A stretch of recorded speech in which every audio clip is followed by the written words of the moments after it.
하나님의 말씀 신약성경 마태복음 25장 1절로 8절 말씀까지입니다. 저와 여러분이 한 절씩 하나님의 말씀 교독하도록 하겠습니다. 신약성경 43페이지 마태복음 25장 1절로 8절입니다.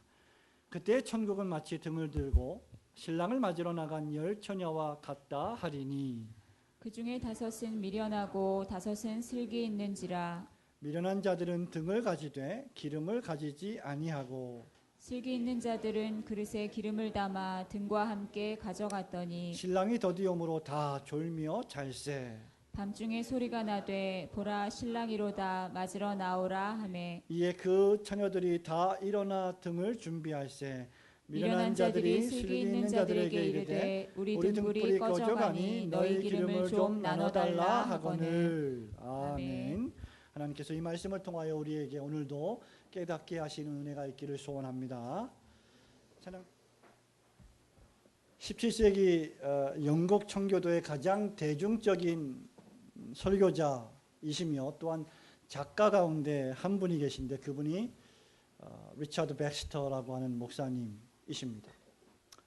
여러분이 잘 아실지 모르실지 모르겠지만 제가 보기에 오른쪽 책꽂이 끝에 수천 페이지가 되는 그분의 전질 4권이 있는데 어마어마한 글을 쓰시고 설교를 하신 분이십니다. 백스터 목사님은 그의 칭의교리에 약간의 청교도들과 주류 청교도들과 입장을 달리하지만 Reform Pastor, 즉 개혁주의 목사, 개혁 목사, 참 목자상이라는 책에서 아주 여러 가지 교훈들을 함으로 현대 설교자들에게 귀한 교훈을 제공해 주는 목사님입니다. 이 목사님이 이 책에서 이런 말을 합니다. 그리스도의 사역자들이 즉 목사들이 해야 할 일은 많이 있는데 그 중에 가장 중요한 일은 사람들에게 하나님이 그들을 지으신 것과 하나님이 그들의 행복임을 알게 해 주어야 합니다. 하나님의 선하심의 보물을 그들에게 공개해 주며 하나님의 존전에 있는 영광에 대하여 말해 주는 것입니다. 그들에게 올바른 인생의 목적에 대하여 보여준 다음에 사역자들이 해야 할 일은 그들에게 그 목적을 획득하게 해주는 올바른 수단이 무엇인지를 알게 해주는 것입니다. 그러니까 리처드 백스터 목사님에 의하면 목사가 할 일은 크게 2가지라는 것이죠. 첫 번째는 오직 하나님이 우리를 지었다. 그리고 하나님을 믿을 때에만 우리에게 행복이 있다. 그런데 그 행복과 그 즐거움을 어떻게 획득할 것이냐, 목사는 그것까지도 알려주어야 한다는 겁니다. 저는 오늘 우리가 읽은 이 본문, 천국 비유로서의 10 처녀에 대한 이 본문의 이야기보다 지금 리처드 백스터 목사님이 말한 인생의 목적을 알려주는 것을 더 잘 적나라하게 보여주고 있는 말씀이 없다고 생각합니다. 인생의 목적을 성취하기 위한 어떤 수단을 강구해야 하는지, 신자들이, 교회를 출입하는 교인들이 그 행복을 얻기 위하여 어떤 수단을 강구해야 하는지, 그 올바른 수단이 무엇인지를 더 잘 보여주는 말씀이 없다고 생각합니다. 그러면서 동시에 이 마태복음 25장 말씀을 읽을 때마다 저는 일종의 두려움에 휩싸이게 됩니다. 과연 저를 비롯해서 여러분이 마지막 날 신랑이 오실 때 천국 문 안에 있을 것인가? 아니면 그 문 밖에서 문을 열어달라고 간청하는, 그제서야 간청하는 어리석은 처녀가 될 것인가? 라고 하는 상상 때문입니다. 의심의 여지 없이 10 처녀는 지상의 교회를 상징하고 있습니다. 신랑은 재림하실 그리스도 예수를 상징합니다. 그리스도의 재림을 기다리는 교회들 가운데는, 신자들 가운데는 어리석은 교회도 있고 어리석은 신자도 있으며 슬기 있는 교회도 있고 슬기 있는 신자도 있습니다. 지상교회는 완전한 교회가 아니기 때문에 알곡과 가라지가 섞여 있기 마련입니다. 우리 주님의 관심은 어디에 있느냐? 어리석은 처녀에게 있지 않습니다. 우리 주님의 관심은 정결한 자기 신부에게 있습니다. 오늘은 다시 한번 10 처녀 비유를 통하여서 슬기로운 교회, 슬기로운 성도의 3가지 특징을 살펴보며 은혜 받기를 소원합니다. 첫 번째로 슬기로운 교회, 슬기로운 신자는 그리스도의 재림을 학수고대하며 기다립니다. 1절 말씀을 함께 큰 소리로 읽습니다. 시작. 그때 천국은 마치 등을 들고 신랑을 맞으러 나간 열 처녀와 같다 하리니. 6절 말씀에 보니까 밤중에 소리가 나되 보라 신랑이로다 맞으러 나오라 하매 그 처녀들이 다 일어나라고 했습니다. 여러분, 진정한 신자는 예수 그리스도의 재림을 기다리는 자입니다. 오늘날 저와 여러분들이 교회 강단에서 또는 매스컴에서 또는 SNS에서 가장 듣기 어려운 설교 가운데 하나가 주님이 다시 오신다는 주제일 것입니다. 언제 어느 순간부터인가 우리 교회 강단에, 한국교회 강단에서 그리스도의 재림과 천국과 지옥에 대한 설교가 사라져 버렸습니다. 여러분, 참된 신자는 그럼에도 불구하고 주님의 재림을 기다리는 신자입니다. 세상이 얼마나 재미있고 세상이 얼마나 살만한 곳인지 관계없이 진정한 중생받은 신자는 하나님께서 건설하신 하나님의 나라에 들어가기를 소망하는 자들이기 때문입니다. 학수고대한다는 말 여러분 잘 아시죠? 긴 목을 가지고 있는 학이 머리를 쭉 빼서 기다리는 간절함을 표시할 때 쓰는 말이 학수고대입니다. 여러분이 지금 무엇을 학수고대하고 있느냐에 따라서 여러분의 마음의 상태, 여러분의 영적인 상태가 결정되는 것이죠. 누군가를 목이 빠지게 기다릴 때 우리는 그 누군가를 사랑하고 좋아하는 것입니다. 참된 신자는 신랑의 목소리를 얼마나 좋아할까요? 문제는 어리석은 처녀도 신랑을 기다린다는 것입니다. 그런데 본문 전체의 정황으로 볼 때에 그들의 기다림은 형식적이요, 종교적이요, 세레모니어 웨이팅, 그저 의식적인 기다림입니다. 어리석은 처녀들은 결론부터 말씀드리면 가식적입니다. 위선적입니다. 경건의 모양은 있지만 능력은 경험하지 못한 자들입니다. 그렇기 때문에 저와 여러분은 어리석은 처녀처럼 신랑을 기다리는 자가 되어서는 안 됩니다. 저는 솔직히 오늘날 교회를 출입하고 있는 수많은 교인들 가운데 과연 얼마나 신랑 되신 예수님을 간절히 기다리고 있는지 잘 가늠할 수가 없습니다. 물론 우리가 매일매일 아무것도 하지 않고 학교도 가지 않고 직장도 가지 않고 사업도 하지 않고 열심히 일도 하지 않고 가정주부가 가정에서 자신이 해야 될 의무를 감당하지 않고 그저 예배당에 나와서 아침부터 밤까지 하루 종일 매일매일 예수님만 생각하며 예수님만 기다리는 그런 사람이 되기를 원치 않습니다. 그것은 전혀 성경적이지 않습니다. 그것은 그릇된 종말론입니다. 참된 경건과는 아무런 상관이 없습니다.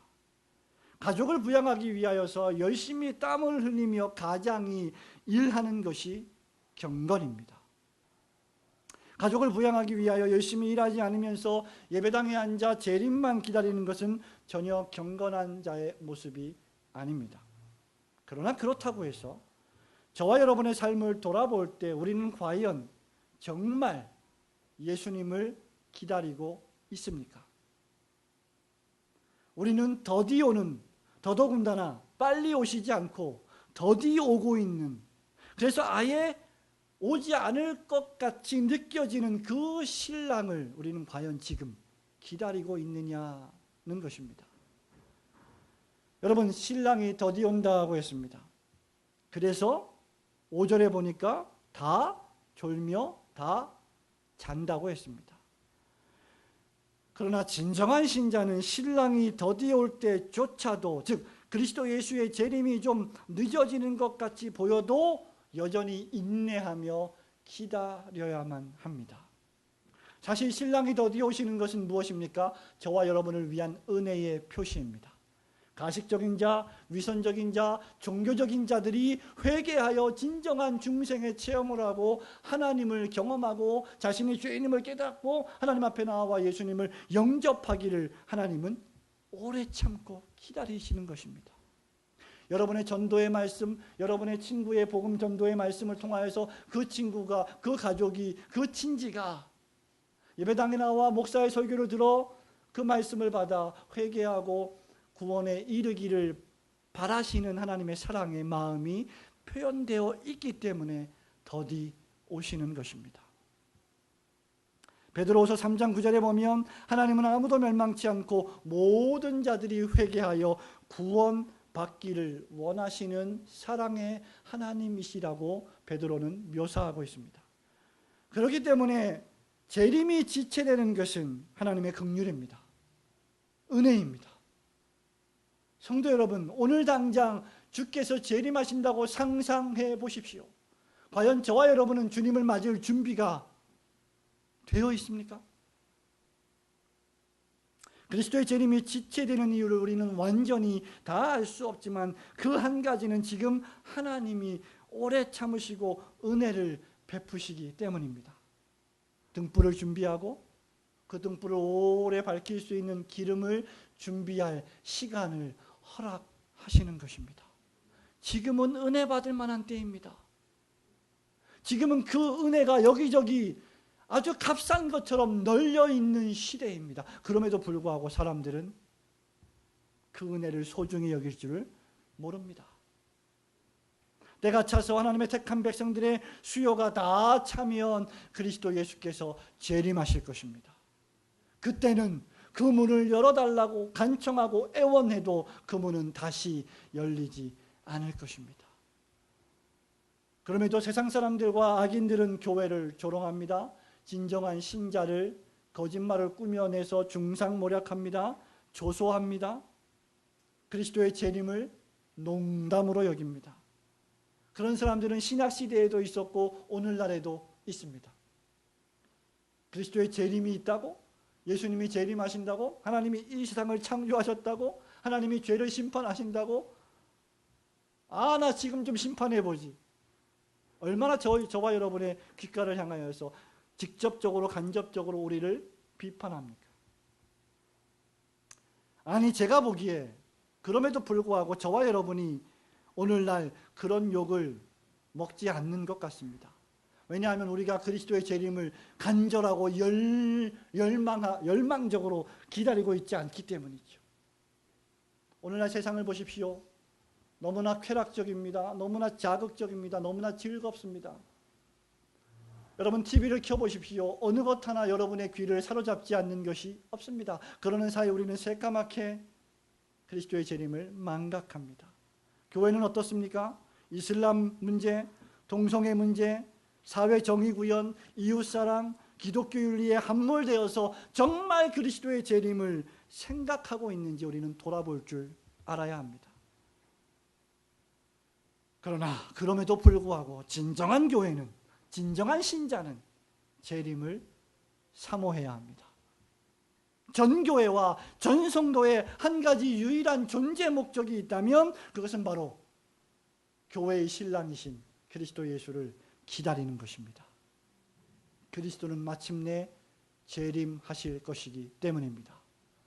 저와 여러분이 진정으로 깨어서 우리의 신랑 되신 그리스도의 재림을 학수고대하시는 성도들이 되시기를 주님의 이름으로 축원합니다. 열처녀 두 번째 무엇입니까? 참된 교회, 참된 신자는 졸지 말고 깨어 있도록 노력해야 합니다. 제가 졸지 말고 깨어 있도록 노력해야 한다고 했습니다. 이 말은 졸 수도 있다는 말이죠. 조는 것 자체가 죄는 아닙니다. 그러나 저와 여러분이 각성하여 깨어 있지 않고 상습적으로 졸음에 빠지고 잠에 빠져 있다면, 그래서 미리 예비하고 준비하고 있지 못했다면 여러분은 주님이 재림하실 날 낭패를 당하게 될지도 모르기 때문입니다. 5절 말씀을 함께 읽도록 하겠습니다. 시작. 신랑이 더디옴으로 다 졸며 잘세라고 했습니다. 놀라운 사실은 저와 여러분이 생각해 볼 때 어리석은 처녀만 존 것 같지요. 지혜로운 처녀는 졸지도 않고 자지도 않고 늘 신랑을 24시간 잠도 안 자고 기다리는 것 같죠. 천만에요. 슬기로운 처녀도 어떻게 해요? 다 졸며 더 나아가서 깊은 잠에 사운드 슬립, 아주 포근한 잠에 빠졌다라고 지금 기록을 하고 있습니다. 성도 여러분, 왜 이 10처녀가 동일하게 졸았습니까? 어리석은 교회, 슬기로운 교회, 어리석은 신자, 슬기로운 신자가 왜 전부 다 졸았습니까? 신랑이 더디 왔습니다. 아니, 신랑이 언제 올 줄 몰랐습니다. 신랑이 한밤중에 거의 미드나잇, 거의 자정 넘어서 오셨기 때문입니다. 신랑이 더디 왔기 때문에 신부가 신랑을 기다리다가 조는 것 자체는 비난받을 수 없습니다. 왜? 신랑이 더디 왔기 때문입니다. 또한 어리석은 처녀, 슬기로운 처녀가 모두 다 한꺼번에 졸았기 때문에 나만 졸은 것이 아니니까 내 친구도 졸았고 내 옆에 있는 사람도 졸았기 때문에 나만 비난당할 수는 없는 것입니다. 유명한 영국의 신약학자인 알트 프랑스라고 하는 교수님이 계신데 그분의 말처럼 주님이 계속 더디 오시는 동안 삶은 계속되어야 한다. 우리는 끊임없이 잠자지 않고 깨어 있을 수는 없다. 무슨 말입니까? 24시간 잠도 안 자고 주님을 기다릴 수 없다는 겁니다. 일하면서 기다리고 잠자면서 기다리고 공부하면서 기다리고 학교 가면서 기다리고 정상적인 생활을 하면서 기다린다는 뜻이죠. 데살로니가 5장 16절, 17절, 18절 말씀, 유명한 말씀 기억하십니까? 사도 바울 우리에게 명령하지요. 항상 기뻐하라, 쉬지 말고 기도하라, 범사에 감사하라. 이것이 가능합니까? 여러분 그렇게 하시고 계십니까? 문자적으로 항상 기뻐하십니까? 문자적으로 24시간 잠도 안 자고 여러분 기도하십니까? 여러분 감사할 일이 너무나 많아서 단 한순간도 단 1초도 불평하지 않고 아우 감사가 충만합니다. 그렇게 사시는 분 계십니까? 천만에요. 천만에요. 그런 분은 지상에 없습니다. 슬픈 일도 짜증나는 일도 있습니다. 기도가 중단되는 일도 있습니다. 감사하고 싶은데 감사가 나오지 않는 상황도 있습니다. 그럼에도 불구하고 성경은 뭐라고 말합니까? 항상 기뻐하라. 쉬지 말고 기도하라. 범사에 감사하라. 무슨 말입니까? 성경은 계속해서 우리에게 깨어있어라. 깨어있어라. 정신을 차려라. 졸지 말아라. 너희가 마음은 원이로되 육신이 약하구나. 너희가 한시 동안도 나와 함께 깨어있을 수 없느냐. 심지어 예수님의 수제자 베드로, 야고보, 요한이 졸고 있는 모습을 우리에게 상기시켰습니다. 예수님의 수제자들조차 그렇게 졸았다면 저와 여러분은 얼마나 많이 졸 수 있겠습니까? 얼마나 많이 그것이 위로가 되겠습니까? 야, 주님과 함께한 제자들도 졸았어. 그럼 우리는 얼마나 졸겠어요? 여러분 그런 말에 위로받지 마시기 바랍니다. 이 말씀이 저와 여러분에게 교훈해 주는 것이 무엇입니까? 기쁨과 기도와 감사의 근원을 찾으라는 것이죠.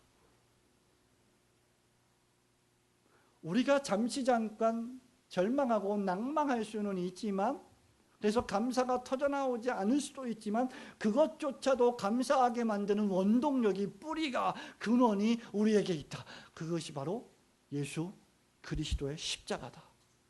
그것 때문에 불평할 순간 상황이어도 인내할 수 있게 되는 것입니다. 그러나 어리석은 처녀와 슬기로운 처녀의 잠의 차이가 바로 여기에 있는 것입니다. 어리석은 처녀는 근원이, 뿌리가 영적으로 각성하지 못하는 잠입니다. 깨어서 정신을 차리고 신랑이 온 것을 확인을 했지만 그는 영적으로 여전히 잠들어 있어서 준비하지 못했던 처녀들이었고, 슬기로운 처녀들은 어리석은 처녀와 똑같이 깨어서 정신을 차려 신랑을 맞이한 영적인 각성이 있었던 사람들이었습니다. 지혜로운 처녀는 근원이, 그 뿌리가 영적으로 각성되어 있는 잠입니다. 그래서 잠을 자도 평안한 것입니다. 왜? 준비가 다 되어 있기 때문입니다. 우리의 영혼 안에 계신 성령께서 우리에게 평안한 잠을 주시기 때문입니다. 언제 어느 때 신랑이 오셔도 등불이 있고 기름이 예비되어 있기 때문에 신랑을 맞으러 나갈 준비가 완벽하게 되어 있기 때문에 그들에게는 평안과 감사와 기도가 넘치는 것입니다. 다 같이 잠을 자도 신앙의 잠을 자는 자와 불신앙의 잠을 자는 자는 차원이 다릅니다. 그렇다고 해서 저와 여러분이 안심하고 잠을 자는 것은, 안심하고 조는 것은 대단히 위험한 일임을 생각할 줄 알아야 합니다. 결론적으로 지혜로운 처녀는 어찌해야 합니까? 깨어야 합니다. 각성해야 합니다. 정신을 차려야 합니다. 해야 할 일을 해야 합니다. 성도 여러분, 여러분은 늘 깨어 있습니까? 영적으로 민감해 계십니까? 그저 1시간 예배 드리는 것으로 만족하고는 그저 일주일에 하루 또는 1시간 예배당에 나오는 것으로 종교적 의무를 다했다고 생각하며 나머지 날들은 세상 쾌락과 죄에 빠져 있지는 않습니까? 모든 예배에 다 참석하면서 모든 종교적 의무를 다하면서 나는 저런 사람과 다르다, 나는 세리와 다르다, 나는 의를 행한다, 나는 이웃을 사랑하는 실천을 한다 라고 하면서 그 행위에, 그 공로에 안주하고 안심하고 있지는 않습니까? 우리 아빠는 목사님이야, 우리 아빠는 장로님이야, 우리 엄마는 권사님이야 라고 하는 직분에 안주하고 있지는 않습니까? 아, 나는 건강한 교회에 다녀, 아, 나는 개혁주의 교회에 출석해 라고 생각하며 안주하고 있지는 않습니까? 여러분은 매사에 깨어서 여러분 자신을 점검하고 계십니까? 예배 시간에, 설교 시간에 졸며 자는 일이 없을 수는 없습니다. 지금 보니까 아무도 안 주무시는 것 같습니다. 그러나 그날에 신랑 되신 그리스도의 재림의 날조차도 졸고 있고 깨어있지 못한다면 그것은 참으로 무섭고도 치명적인 실수가 될 것입니다. 왜냐하면 그날에는 더 이상 은혜의 방편이 여러분에게 제공되지 않을 것이기 때문입니다. 그렇기 때문에 항상 졸지 않고 영적으로 깨어 각성하여 여러분의 영혼을 점검하시는 성도들이 되시길 주님의 이름으로 축원합니다. 열처녀 세 번째 마지막으로 참된 교회, 참된 신자는 그리스도의 재림을 대비해야 합니다.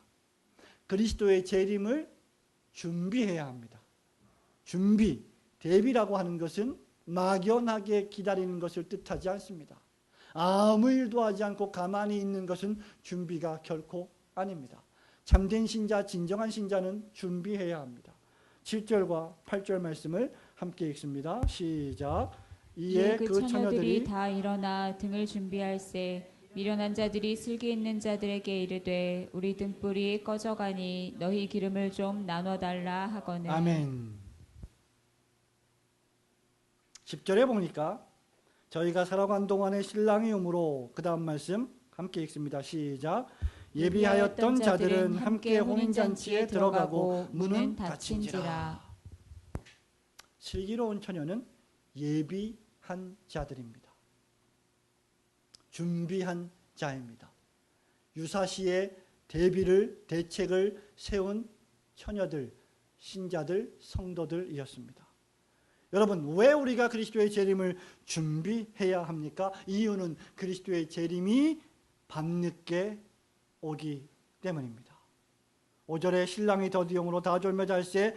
언제 오셨습니까? 6절에 밤중에. 원문대로 하면 at midnight, 자정즈음에.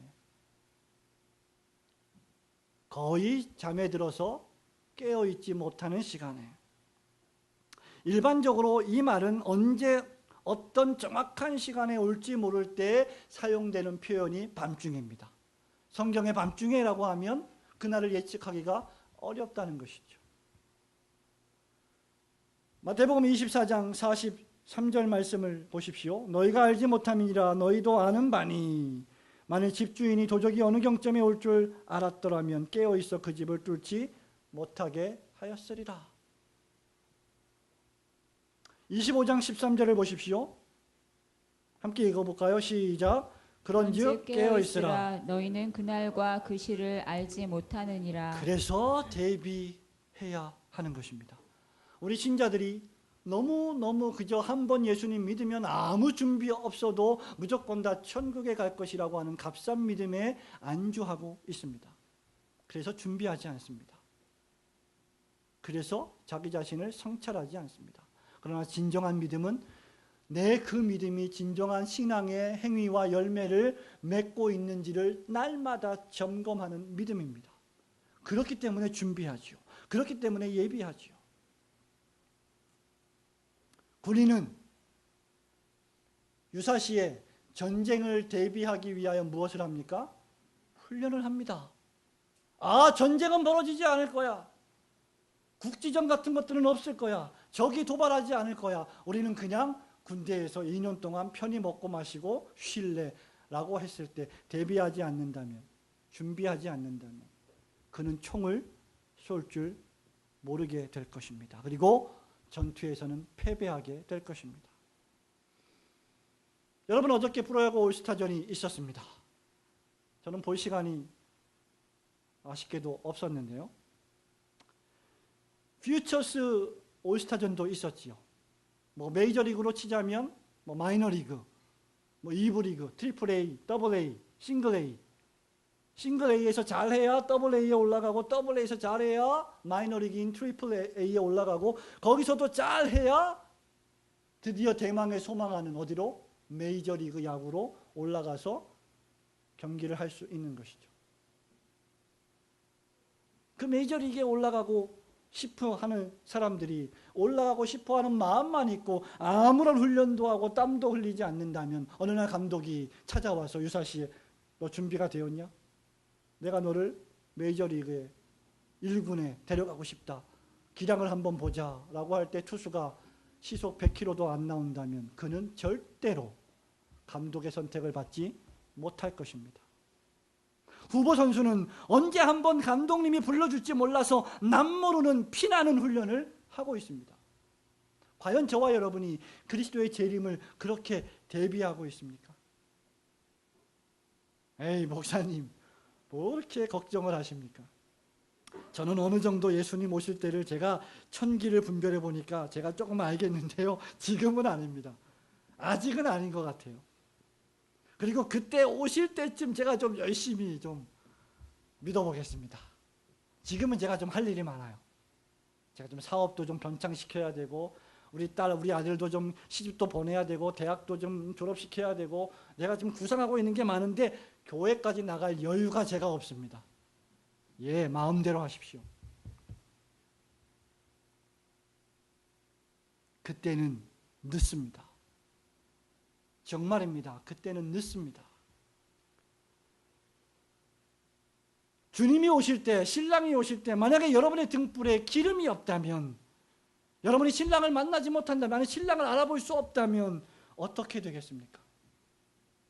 그렇게 되지 않도록 오늘도 목사는 졸지 말고 정신을 차리고 깨어 각성하여 말씀을 좀 집중하여 듣고 그 말씀을 마음에 새기고 살아가라고 권면하는 것입니다. 언제 준비해야 합니까? 언제 준비해야 합니까? 성도 여러분, 놀라지 마십시오. 신랑을 맞으러 나가기 위하여 준비하는 열처녀는 어떤 시기를 통과하고 있습니까? 처녀의 시기를 통과하고 있습니다. 가장 아름다울 때, 가장 예쁠 때, 인생의 가장 청춘일 때, 우리 교회 청년 대학부 학생들의 나이일 때, 바로 그때 대비하고 있는 것이죠. 처녀의 삶을 살 때, 성도의 삶을 살 때, 좀 더 넓게 이야기하면 신자의 삶을 살아갈 때, 교회를 출입하며 교회의 회원으로 살아갈 때 대비해야 합니다. 향유옥합을 깨뜨린 마리아를 보십시오. 진리의 말씀에 갈급해서 누가 이 말씀을 나에게 좀 가르쳐줄 사람이 없겠는가라고 생각한 이디오피아 내시를 생각해 보십시오. 지체하지 마십시오. 진리의 말씀이 있는 곳이면 달려가야 합니다. 말씀을 들어야 합니다. 예배를 드려야 합니다. 지금 당장 해야 합니다. 미루어서는 안 됩니다. 리차드 백스터 목사님 이야기를 제가 했는데, 이분이 참목자상에서 목사가 설교할 때 어떻게 설교해야 하느냐 유명한 말씀 기억하시죠? 죽어가는 사람이 지금 죽어가고 있는 사람에게 마지막으로 설교하듯이 설교해야 한다. 무슨 말입니까? 설교의 긴급성, 말씀의 긴급성을 우리에게 알려주는 것입니다.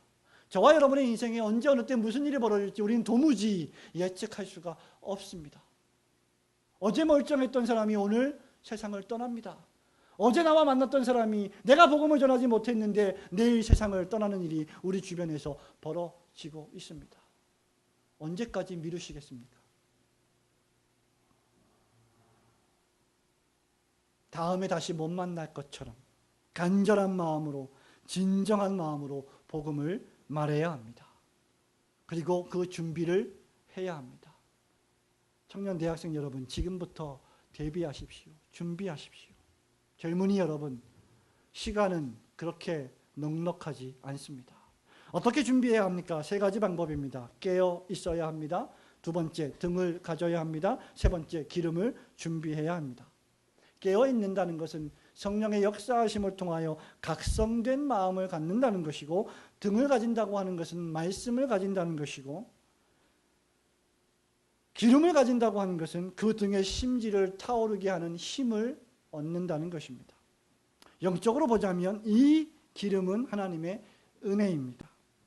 각성이 되어 있고 말씀이 내 앞에 있고 성경책을 펼치면 얼마든지 말씀이 있고 예배당에 나오면 얼마든지 목사의 설교를 들을 수 있고 여러분이 SNS와 스마트폰을 펼치면 얼마든지 목사의 설교를 들을 수 있지만 기름이 없다면, 그 말씀을 진정으로 사모하는 마음으로 내 삶에 실천하고자 하는 하나님의 은총이 없다면, 하나님의 은혜를 사모하고 구하지 않는다면 등불은 조만간에 꺼지게 될 것입니다. 여기 어리석은 처녀들은 등은 있었는데 그 등의 심지에 불을 오래 켜줄 기름이 없었어요. 이 당시에 기름을 일반적으로 한 번 사면 약 25분 정도 내지는 30분 정도의 기름을 태울 수 있었다고 합니다. 그 등불 안에. 근데 여러분, 기름이 하나도 없는 심지를 생각해 보십시오. 지금은 촛불이 있지만, 지금은 온갖 조명이 화려하게 있지만 그것이 없을 그 당시에는 호롱불처럼 심지가 있었고 그 밑에 기름이 심지에 잠겨서 그 기름을 타고 올라와서 그 심지에 불을 붙이면 그 기름이 자꾸자꾸 사라지는 것이죠. 그런데 기름이 하나도 없습니다. 심지가 말라버렸습니다. 어떻게 되는지 아십니까? 불을 붙이면 활활 탑니다. 순간적으로 타버립니다. 잠깐 각성이 되었고 잠깐 은혜 받는 것 같아 보이지만 그냥 꺼져버립니다. 그래서 어떻게 했습니까? 기름을 좀 우리에게 나눠달라. 어리석은 처녀는 신랑을 기다립니다. 결혼식을 기대합니다. 천국 혼인잔치에 들어갈 것을 예상했습니다. 그녀는 등을 가지고 있었습니다. 신랑의 음성을 들었습니다. 깨었습니다.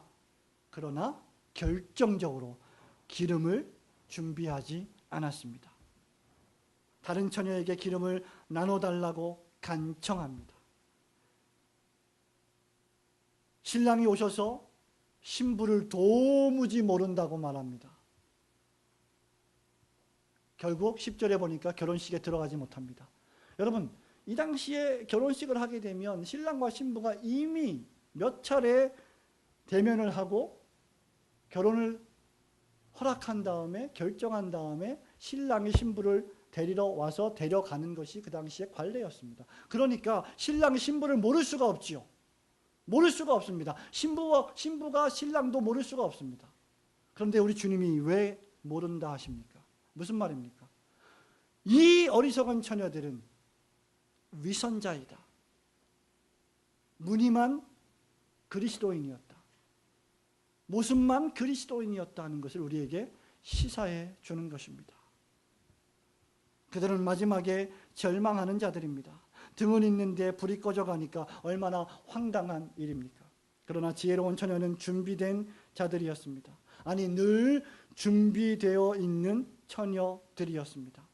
어리석은 처녀와 마찬가지로 그들도 신랑을 압니다. 신랑의 음성 듣기를 좋아합니다. 가끔 꾸벅꾸벅 졸기는 했지만 등불을 미리 준비했습니다. 신랑이 오셨을 때 그 기름을 신랑을 알아보고 신랑이 나를 취하여 갈 만큼의 은혜가 충분히 있었습니다. 어리석은 처녀들이 기름을 좀 나눠달라고 할 때 그들은 절대로 나눠줄 수 없다. 우리가 쓰기에도 부족할지 모른다. 너희에게 나눠주면 우리는 절대로 신랑을 맞지 못할 것이다 라고 하는 분별력을, 지혜를 그들은 가지고 있었습니다. 하나님의 은혜를 나누어주는 일은 우리의 능력 밖의 일입니다. 저와 여러분이 어떤 사람을 예배당으로 끌고 올 수는 있습니다만은 그 마음의 문을 열어서 하나님의 음성을 듣고 회개하고 구원을 얻게 하시는 것은 우리의 능력 밖의 일입니다. 우리는 말을 강가로 끌어올 수는 있지만 말에게 물을 먹일 수는 없습니다.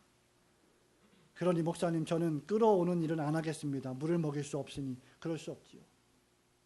우리가 끌어오면 주님이 마음의 문을 여시는 줄 믿습니다. 성도 여러분, 지혜로운 처녀는 은혜 받는 일을 위하여 최선을 다합니다. 그녀는 준비합니다. 모든 위험과 희생을 감수합니다. 그리고 마침내 혼인잔치에 들어갔습니다. 신랑의 선택을 받았고 신랑이 취하여 데려갔습니다. 왜냐하면 그들은 10절 말씀처럼 예비하였던 자들이었기 때문입니다. 안심하지 마시기 바랍니다. 과연 내가 정말로 예비하고 있는지 늘 선줄로 생각하거든 넘어질까 조심하며 자기의 영혼을 살피는 신자들이 되어야 할 줄로 믿습니다. 사랑하는 성도 여러분, 말씀을 맺습니다. 우리 주님은 공의로우신 분이십니다. 하나님의 은혜를 소홀히 여기는 자를 그는 죄 없다 아니하실 것입니다. 그러나 하나님의 은혜를 사모하기를 좋아하는 자를 칭찬하실 것이며 복 주실 것입니다. 6절에 밤중에 소리가 나되 보라 신랑이로다 맞으러 나오라 하매, 이 음성이 얼마나 달콤한 음성인지요. 정말 신랑을 기다리는 신자에게는 달콤한 음성이지만 예비하지 못하고 준비하지 못하고 가식적으로 위선적으로 살았던 자들에게는 어마어마한 재앙의 음성이 될 것입니다. 마침내 그분이 우리 눈에서 눈물을 씻어주실 것입니다. 보라 신랑이로다 맞으러 나오라는 이 음성은 어리석은 처녀에게는 천둥번개와 같은 저주와 심판의 두려운 목소리가 되겠지만 지혜로운 처녀에게는 경외감과 함께 기쁨과 즐거운 목소리가 될 것입니다. 그러나 우리가 지혜로운 처녀가 되기 위해서는 준비해야 합니다. 항상 준비된 상태가 되어야 합니다. 각성된 마음으로 영적인 일에 민감하게 반응하시기를 소원합니다. 말씀을 사모하시기를 축원합니다. 입을 열어 기도하시기를 소원합니다. 하나님의 은혜를 간구하시는 올고든 교회 모든 성도들이 되시기를 주님의 이름으로 축원합니다. 아멘. 주신 말씀